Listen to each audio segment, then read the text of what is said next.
जीवन की सही राह। एक दिन एक साधु महाराज जी अपनी झोंपड़ी के सामने सफाई कर रहे थे। तभी साधु महाराज जी ने देखा कि सामने से एक व्यक्ति आ रहा है। साधु महाराज जी के पास आया और कहने लगा कि मुझे अब समाज से कोई लेना देना नहीं है। मैं सिर्फ आपकी सेवा करना चाहता हूँ और सब कुछ त्याग कर आप ही के साथ रहने यहाँ पर आया हूँ।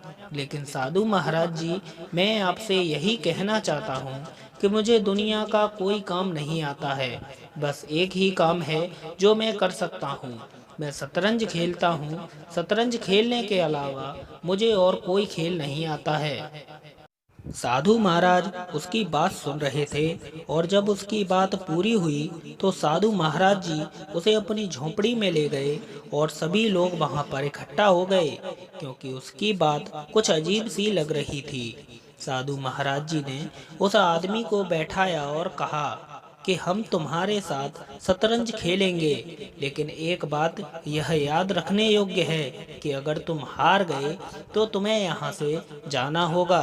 जब यह बात उसने सुनी तो वह सोच में पड़ गया। अब हम साधु महाराज जी और आदमी दोनों ने शतरंज लगा लिया, खेलना शुरू कर दिया। जब उस आदमी ने देखा कि साधु महाराज को शतरंज खेलना नहीं आता है तो वह सोचने लगा कि मैं जीत सकता हूँ। लेकिन वह आदमी देख रहा था कि साधु महाराज को ज़्यादा नहीं खेलना आता है, इसलिए वह हार सकते हैं। लेकिन साधु महाराज जी को हारते हुए नहीं देखना चाहता था, इसलिए खेल को हल्के में खेलना चाहा। उसके कुछ देर बाद ही साधु महाराज जी शतरंज में जीत गए। साधु महाराज इस बात को जानते थे कि वह जानबूझकर हार रहा था। तभी साधु महाराज जी ने कहा कि कौन कहता है कि तुम्हें कुछ नहीं आता। तुम्हारे अंदर दया भावना है, दूसरे के प्रति सम्मान है, इसलिए तुम हमारे साथ रह सकते हो। साधु महाराज जी की बात सुनकर वह आदमी साधु महाराज जी के पैर छूने लगा।